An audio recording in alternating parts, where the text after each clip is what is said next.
Hello friends, this is Pallavi CDP with Pallavi ma'am, शिक्षक संघर्ष से सफलता के शिखर तक। इस वीडियो में हम देखने वाले हैं 10 महत्वपूर्ण प्रश्न सीडीपी के, जो किसी भी शिक्षक भर्ती परीक्षा के लिए अति महत्वपूर्ण है। हर एक प्रश्न एक अलग क्षेत्र से उठाया गया है। तो चलिए हम देखते हैं इन प्रश्नों को, इनके उत्तर और उनकी व्याख्या। तो पहला प्रश्न है वृद्धि और विकास से। एक बच्चा शारीरिक रूप से अपनी उम्र के अन्य बच्चों से काफ़ी बड़ा दिखता है, लेकिन वह अपने खिलौने साझा करने में अक्सर रोता है और भावनात्मक रूप से अस्थिर है। यह स्थिति विकास के किस सिद्धांत को दर्शाती है? तो ध्यान देंगे हम यहाँ, जब भी हम प्रश्नों को पढ़ें तो बहुत ही ध्यान से पढ़ें ताकि उत्तर का चुनाव करते वक्त कन्फ्यूज़न ना हो। यह बच्चा शारीरिक रूप में बड़ा है अपने उम्र के अन्य बच्चों से, लेकिन भावनात्मक रूप से अस्थिर है।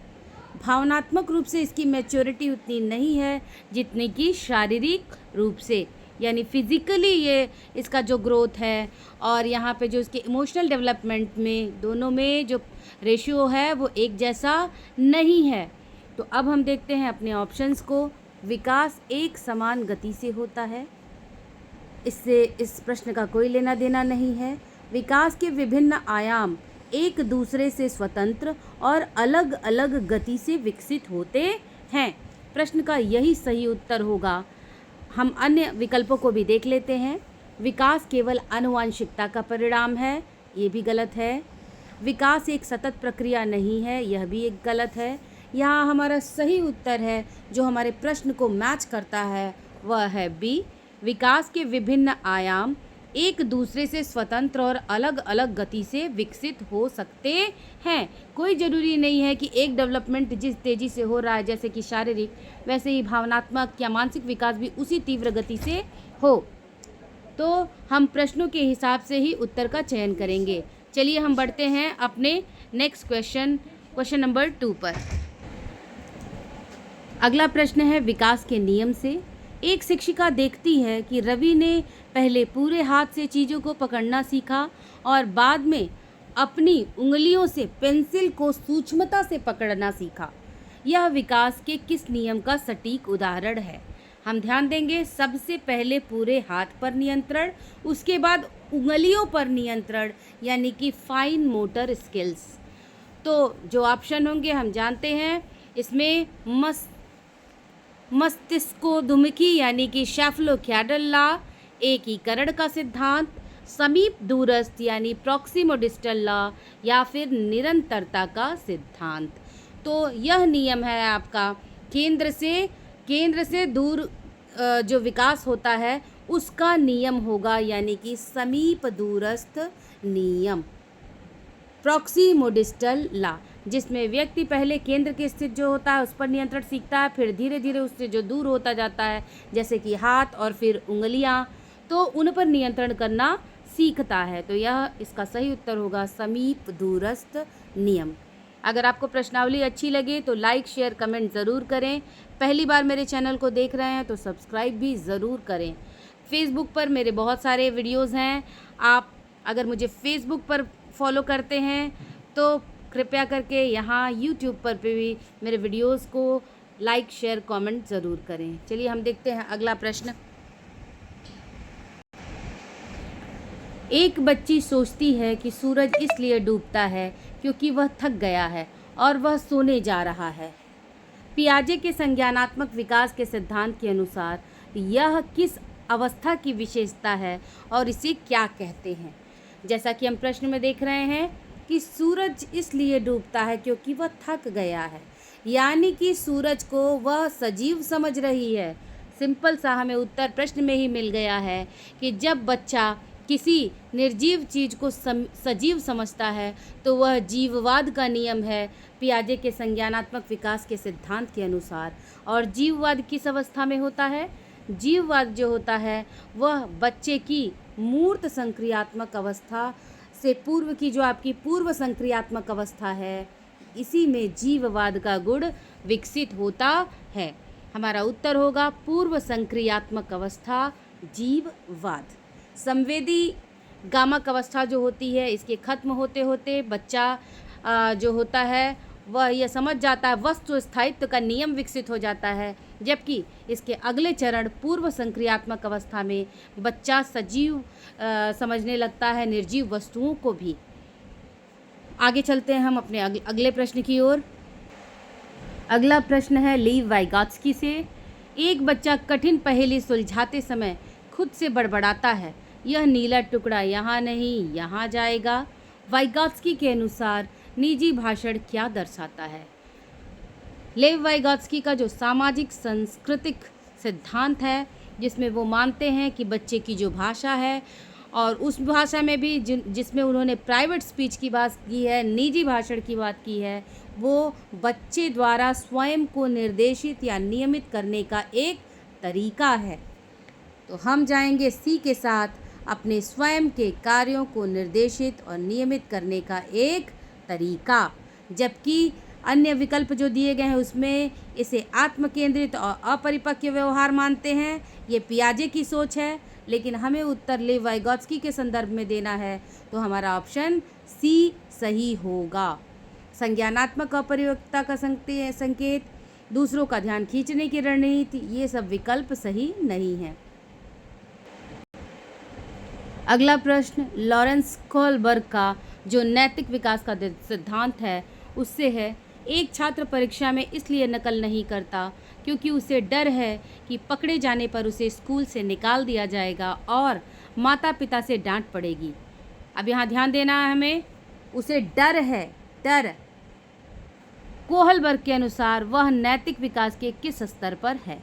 तो नैतिक विकास का जो पूर्व परंपरागत स्तर है, जिसमें बच्चा उसकी नैतिकता जो होती है डर और दंड और पुरस्कार से निर्धारित होती है, यह प्रथम अवस्था का प्रथम चरण है। प्री कन्वेंशनल दंड और आज्ञाकारिता उन्मुख, यही हमारा उत्तर होगा। इस अवस्था में जैसा कि लॉरेंस कोहलबर्ग ने 3 अवस्थाएं इसकी बताई हैं, पूर्व परंपरागत, परंपरागत और उत्तर परंपरागत, और हर एक अवस्था में 2 चरण बताए हैं। उसमें से जो सबसे पहला है वो दंड और आज्ञाकारिता ही है। प्रायः यह बच्चों में पाया जाता है, देखा जाएगा उम्र वय के हिसाब से तो, कि उनका जो भी व्यवहार होता है दंड और पुरस्कार पर आधारित होता है। चलिए हम चलते हैं अपने अगले प्रश्न की ओर।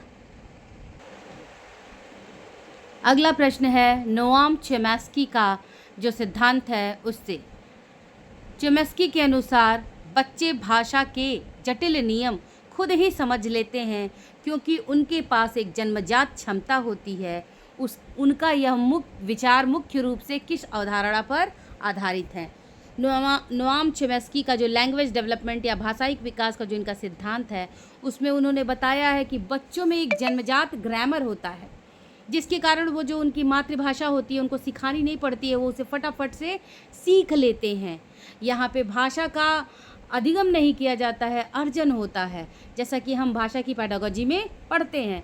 तो वो जो उनके अंदर वो जन्मजात रूप से ये जो क्षमता होती है उसको उन्होंने क्या नाम दिया? LAD का नाम दिया, लैंग्वेज एक्विजिशन डिवाइस, भाषा अर्जन यंत्र। तो यही होगा सही उत्तर कि बच्चों में वो कौन सी योग्यता है, उसका क्या नाम है, तो उसे हम कहेंगे LAD यानी लैंग्वेज एक्विजिशन डिवाइस, भाषा अर्जन यंत्र। आगे चलते हैं हम क्वेश्चन नंबर 7 की ओर। प्रश्न संख्या 7 बुद्धि से है। एक छात्र जो दूसरों की भावनाओं, ध्यान देंगे हम, दूसरों की भावनाओं, इरादों, प्रेरणाओं को बहुत अच्छे से समझता है, समूह में बहुत आसानी से नेतृत्व कर सकता है। हार्वर्ड गार्डनर के बहुबुद्धि सिद्धांत के अनुसार उसमें कौन सी बुद्धि प्रधान है? तो हार्वर्ड गार्डनर महोदय ने 8 प्रकार की बुद्धियों की बात की थी, जिसमें वह बुद्धि जो दूसरों को समझ सकता है बेहतरीन तरीके से, तो उसके लिए जो सही विकल्प होगा वो होगा अंतर्वैयक्तिक यानी कि इंटरपर्सनल इंटेलिजेंस। यहाँ पे अंतःवैयक्तिक और अंतर्वैयक्तिक में लोगों में बड़ा ज़बरदस्त कन्फ्यूज़न है, तो याद रखिए, इसे याद करने की ट्रिक है इंटरनेशनल यानी अंतर्राष्ट्रीय, और जब हम अंतर्राष्ट्रीय यानी दूसरे देश की बात कर रहे हैं तो ठीक उसी तरह से याद करिए इंटरपर्सनल। इंटरपर्सनल यानी दूसरों के दिल की बात।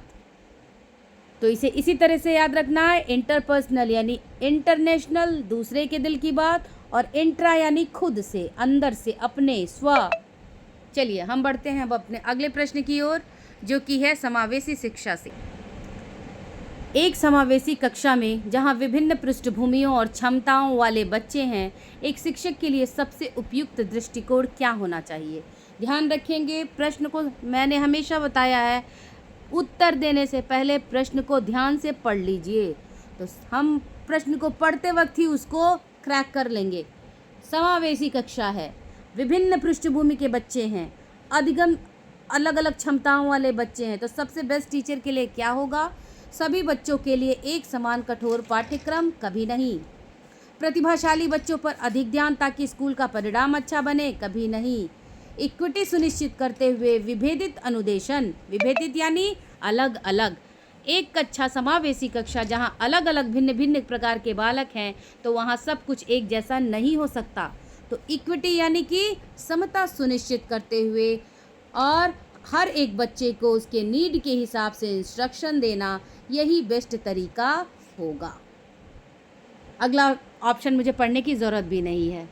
चलिए आगे बढ़ते हैं, लेकिन ये गलत तरीका है, आपको चारों ऑप्शंस पढ़ लेने चाहिए। विशेष आवश्यकता वाले बच्चों को केवल विशेष शिक्षकों के भरोसे छोड़ देना, ये भी गलत है। समावेशी शिक्षा में हम सबको साथ लेकर चलते हैं, चाहे वो सामान्य बालक हों या विशेष। अगला प्रश्न है मापन और मूल्यांकन से। एक शिक्षक कक्षा में पढ़ाते समय लगातार बच्चों से छोटे छोटे प्रश्न पूछकर उनकी समझ जांचता है और तुरंत अपने पढ़ाने के तरीके में आवश्यक बदलाव करता है। ध्यान देंगे हम प्रश्न को, छोटे छोटे प्रश्न पूछकर उनकी समझ परखता है बच्चों की कि कितना समझे कितना नहीं समझे, और उसी हिसाब से अपने पढ़ाने के तरीके में बदलाव लाता है। यह किस प्रकार का मूल्यांकन है? सीखने का आकलन नहीं। ये सिर्फ बच्चे के सीखने का आकलन नहीं हो रहा है कि बच्चा ने कितना सीखा, तो ये सीखने का आकलन नहीं है, ये है असेसमेंट फॉर लर्निंग, सीखने के लिए आकलन। यहाँ पे आकलन जो हो रहा है बच्चों में सुधार लाने के लिए, शिक्षक द्वारा अपनी शिक्षण विधि में सुधार लाने के लिए हो रहा है। तो ये असेसमेंट जो है वो असेसमेंट फॉर लर्निंग है। बच्चों को क्या दिक्कतें आ रही हैं उसके हिसाब से, और असेसमेंट फॉर लर्निंग जाना जाता है फॉर्मेटिव यानी कि सुधारात्मक मूल्यांकन के रूप में, कि जिसका मुख्य उद्देश्य ही है बच्चों की कठिनाइयों का पता लगा करके उसका निदान करना। सीखने के रूप में आकलन, असेसमेंट एज लर्निंग, ये भी नहीं है, और समेटिव इवैल्यूएशन से इसका लेना देना नहीं है। असेसमेंट फॉर लर्निंग जो है वो फॉर्मेटिव असेसमेंट के रूप में जाना जाता है, जो कि सुधारात्मक होता है। चलिए पढ़ते हैं हम अपने अगले प्रश्न की ओर। ये 10वां और अंतिम प्रश्न है। हम 10-10 प्रश्नों की सीरीज ऐसे ही सॉल्व करेंगे, और वीडियो को अपना प्यार देना लाइक शेयर कमेंट्स के रूप में ना भूलें।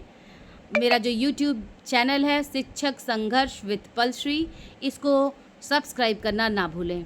आपकी कक्षा में कुछ बच्चे अवधारणाओं को बहुत जल्दी पकड़ लेते हैं, जबकि कुछ को अधिक समय और अभ्यास की आवश्यकता होती है। व्यक्तिगत भिन्नता को ध्यान में रखते हुए सबसे अच्छी रणनीति क्या होगी?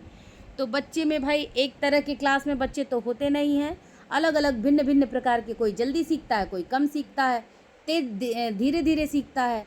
पूरी कक्षा को तेज बच्चों की गति के अनुसार पढ़ाना नहीं, धीमी गति से सीखने वालों को अलग कक्षा में बैठाना नहीं। शिक्षण में विभिन्न विधियों, दृश्य श्रव्य सामग्री और लचीले समूह का उपयोग करना, बस यही है सही उत्तर। सभी छात्रों को एक तरीके से एक ही गृह कार्य देना।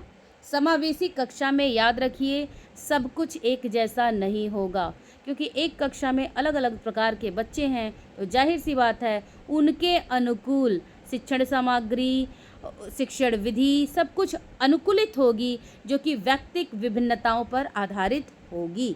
तो यहाँ सही उत्तर है सी। और इसके साथ ये प्रश्नावली 10 प्रश्नों की यहाँ समाप्त होती है मित्रों। इसी प्रकार हम डेली 10-10 प्रश्नों की सीरीज सॉल्व करते रहेंगे, और इसे सॉल्व करने के लिए आप मेरे इस यूट्यूब चैनल पर बने रहिए, शिक्षक संघर्ष विद पलश्री। और यदि आप मुझे फेसबुक पर देख रहे हैं, शिक्षक संघर्ष से सफलता के शिखर तक, तो वहाँ पे भी फॉलो करना ना भूलें। धन्यवाद।